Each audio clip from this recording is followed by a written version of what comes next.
فمن كان يرجو لقاء ربه فليعمل عملا صالحا ولا يشرك بعبادة ربه أحدا.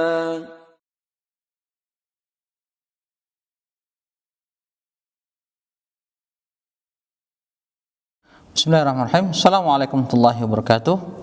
Alhamdulillah bi ni'matihi tatimmus shalihat. Asyhadu an la ilaha illallah wahdahu la syarikalah wa asyhadu anna Muhammadan abduhu wa rasuluh. Allahumma shalli ala Muhammadin wa ala ali Muhammad. Ikhwani wa akhwati rahimani wa rahimakumullah. Alhamdulillah kita bertemu kembali di sesi pertanyaan, yaitu pertanyaan-pertanyaan yang masuk ke redaksi kami. Kita akan menjawabnya satu persatu. Semoga jawaban ini bisa memberikan pencerahan dan bisa memberikan ilmu yang bermanfaat. Baik, ikhwani wa akhwati rahimani wa rahimakumullah. Pertanyaan pertama, Assalamualaikum Ustaz. Waalaikumsalam warahmatullahi wabarakatuh. Mau tanya, apa hukumnya mengikuti imam yang bacaan suratnya sering salah? Bacaan suratnya yang sering salah, artinya bacaan Al-Fatihahnya benar.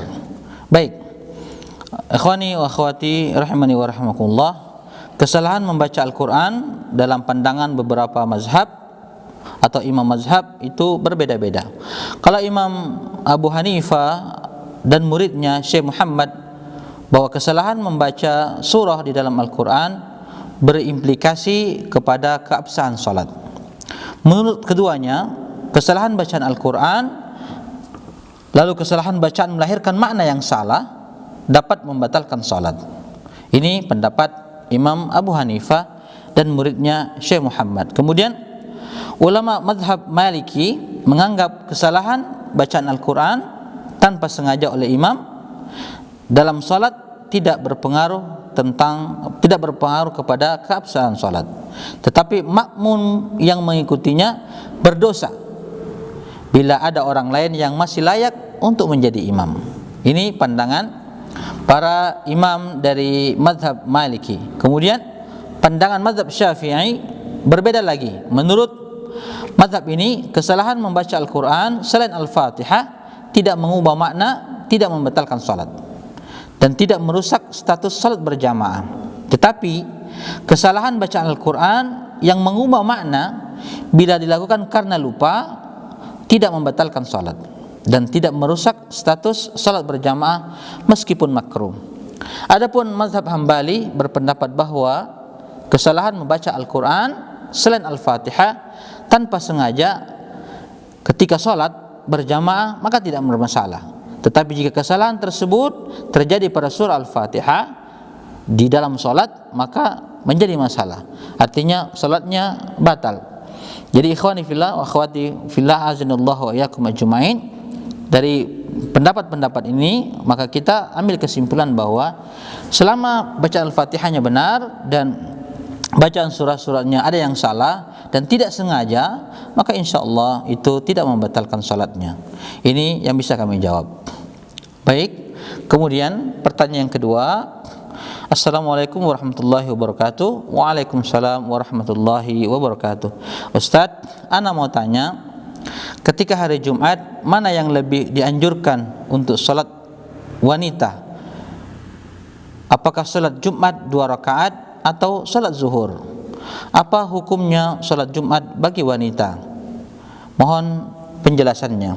Jazakallahu khairan wa iyyak. Baik, ikhwani wa akhwati azanallahu wa iyyakum ajmain, telah maklum bahwa salat Jumat itu memiliki keutamaan di dalam agama ini, sebagaimana dikeluarkan oleh Imam Muslim dari Abu Hurairah radhiyallahu anhu, Rasulullah sallallahu alaihi wasallam bersabda, as-salatul khamsu wal jum'atu ilal jumu'ati kaffaratul lima bainahuma ma lam tughshal kaba'ir. Di antara salat 5 waktu, di antara Jumat dengan Jumat yang berikutnya itu dapat menghapuskan dosa selama tidak melakukan dosa besar. Ikhwani wa akhwati azanallahu wa iyyakum ajmain, menghadiri salat Jumat adalah fardu ain bagi setiap muslim. bagi setiap muslim, kecuali pada 5 orang, yaitu 1 budak, yang kedua wanita, yang ketiga anak kecil, yang keempat orang sakit, dan yang kelima musafir. Dari Tariq bin Syihab dari Nabi sallallahu alaihi wasallam, beliau sallallahu alaihi wasallam bersabda, "Al-jum'atu haqqun wajibun ala kulli muslimin fi jama'atin illa arba'ah, 'abdun mamlukun aw imra'atun aw sabiyyun aw maridun." Salat Jumat itu wajib bagi setiap muslim dan dikerjakan secara berjamaah selain 4 orang, yaitu budak, wanita, anak kecil, dan orang sakit. Ikhwani wa akhwati azanallahu alaikum ajmain, Ibnul Munzir rahimahullahu taala menukil adanya ijma' atau kesepakatan para ulama bahwa wanita tidak wajib salat Jumat. Dari ini ikhwan kita pahami bahwa mana yang lebih afdol, salat Jumat atau salat zuhur, maka wanita itu lebih afdol untuk salat zuhur. Salat zuhur 4 rakaat di rumah. Juga Ibnul Munzir rahimahullah taala menyatakan bahwa kesepakatan ulama kalau wanita itu menghadiri salat Jumat dan mengerjakannya itu boleh. Itu boleh sebagaimana dalam Al-Majmu' karya Imam Nawawi rahimahullah taala. Maka ketika seorang wanita itu menghadiri salat Jumat, maka itu dibolehkan. Dan ketika dia sudah salat 2 rakaat salat Jumat, maka dia tidak punya kewajiban untuk salat zuhur 4 rakaat. Jadi salat Jumat mencukupi untuk dirinya. Adapun wanita yang ingin menghadiri salat Jumat, maka dia juga melakukan sunnah-sunnah sebagaimana yang dilakukan oleh kaum pria seperti mandi besar dan lain sebagainya. Dan para wanita yang tidak menghadiri salat Jumat, maka diwajibkan baginya untuk salat zuhur 4 rakaat. Ini yang bisa kita jawab, semoga bermanfaat. Pertanyaan yang ketiga, bismillah, assalamualaikum warahmatullahi wabarakatuh. Waalaikumsalam warahmatullahi wabarakatuh. Izin bertanya Ustaz, benarkah memandang wajah ulama salah satu ibadah? Mohon penjelasannya. Barakallahu fikum wa fik barakallah. Baik, memang terdapat hadis dari Abu Hurairah radhiyallahu anhu yang berbunyi khamsun minal ibadah, 5 daripada ibadah. Qillatut ta'mi, sedikit makan, wal qu'udi fil masajid, duduk di masjid, wan nazru ilal Ka'bah, melihat kepada Ka'bah, wan nazru fil mushaf, melihat mushaf, dan wan nazru ila wajhil alim, melihat kepada wajah ulama. Ini hadis dari sahabat Abu Hurairah radhiyallahu anhu. Tapi status hadis ini yang diriwayatkan oleh Ad-Dailami dalam Musnad Firdaus adalah dhaif jiddan atau lemah sekali sehingga tidak bisa dijadikan sandaran. Kemudian dalam riwayat yang lain disebutkan riwayat ini lebih sangar lagi. Dikatakan nazratun fi wajhil alimi ahabbu ila Allah min ibadati 60 sana siyaman wa qiyaman. Melihat wajah ulama lebih dicintai oleh Allah Subhanahu wa taala dari ibadah selama 60 tahun. Apa ibadahnya itu ikhwan? Wa akhwat fillah, berpuasa dan salat tahajud. Subhanallah. Bagaimana status hadis ini? Hadis ini dhaif jiddan, sangat lemah sekali.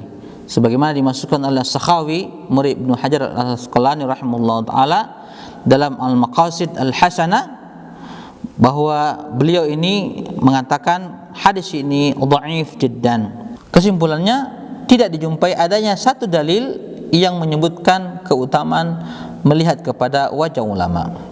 Baik, memang ada keutamaan kita dalam menuntut ilmu agama. Sangat banyak hadis yang menyebutkan begitu pentingnya kita menuntut ilmu.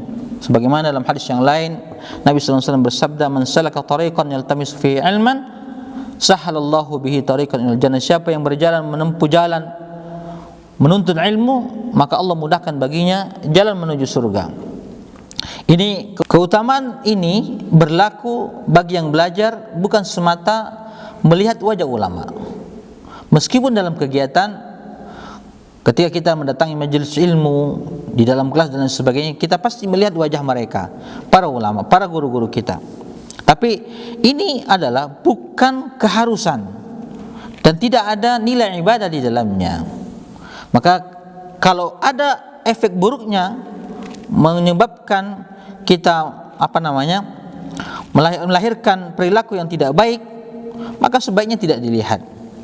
Dulu sebagian sahabat radhiyallahu anhu tidak berani melihat wajah Nabi sallallahu alaihi wasallam sebagaimana yang dialami oleh Amr bin As radhiyallahu anhu. Beliau mengatakan, saya tidak pernah benar-benar melihat wajah Nabi sallallahu alaihi wasallam, saking berubahnya beliau dan juga saking saya memuliakannya beliau sallallahu alaihi wasallam, sehingga mengatakan, kalau engkau memintaku untuk menyifati Nabi sallallahu alaihi wasallam, maka aku tidak bisa menyifatinya, karena aku tidak pernah benar-benar melihat Nabi sallallahu alaihi wasallam.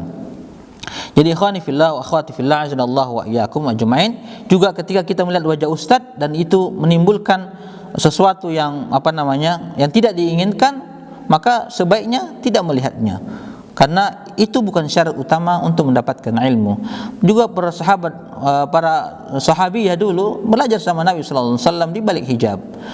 Ini yang bisa kita jawab, semoga bermanfaat dan semoga Allah Subhanahu wa taala melindungi kita dari godaan setan untuk menggelincirkan manusia sehingga menyimpang dari jalan yang lurus. Barakallahu fiik.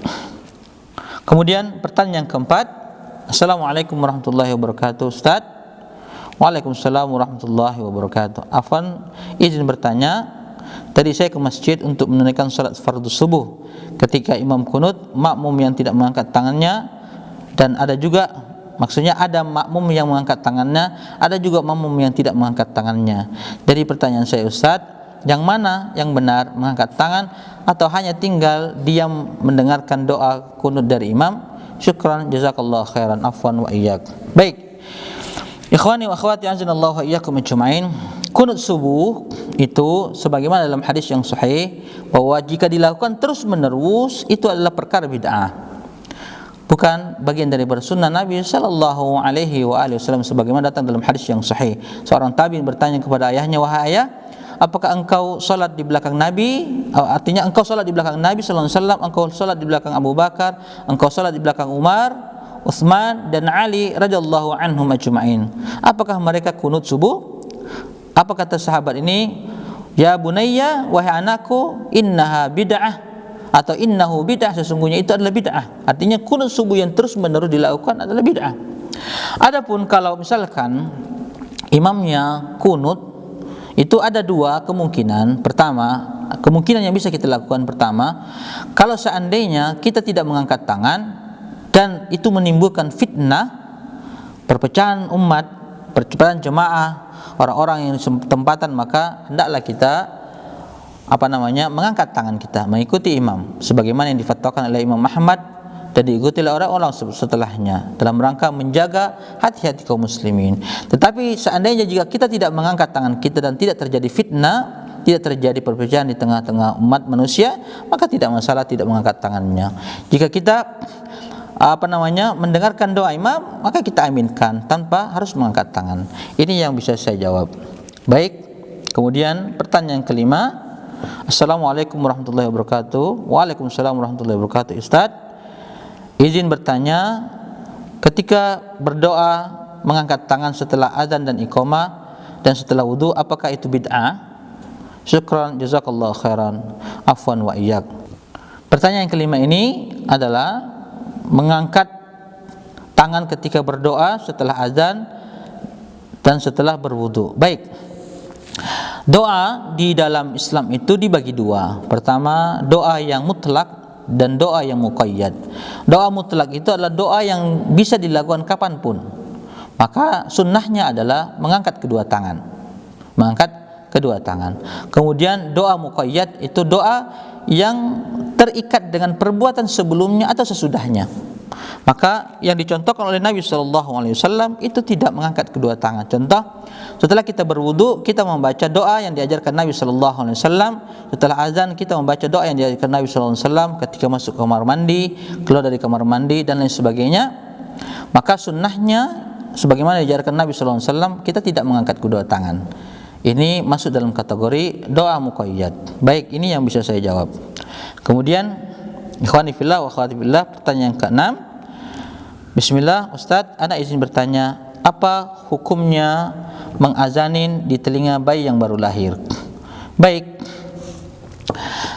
Semua hadis yang berbicara tentang hal ini, yakni azan di telinga bayi yang baru lahir, adalah hadis yang lemah. Hadis yang lemah tidak bisa dijadikan sandaran amal di dalam Islam. Baik itu hadis yang dikeluarkan oleh Imam Abu Dawud, Imam At-Tirmidzi, Imam Ahmad, Imam Al-Hakim, At-Tabrani dan lainnya, itu semuanya hadis yang lemah. Hadis yang lemah sehingga tidak bisa dijadikan sandaran untuk melakukan amalan tersebut. Semoga bermanfaat. Barakallahu fikum. Ini yang bisa kita jawab dari beberapa pertanyaan yang masuk ke dalam redaksi kami. Semoga bermanfaat. Kita tutup dengan kafaratul majlis. Subhanakallah bihamdika asyhadu an la ilaha illa anta astaghfiruka wa atubu ilaik. Assalamualaikum warahmatullahi wabarakatuh.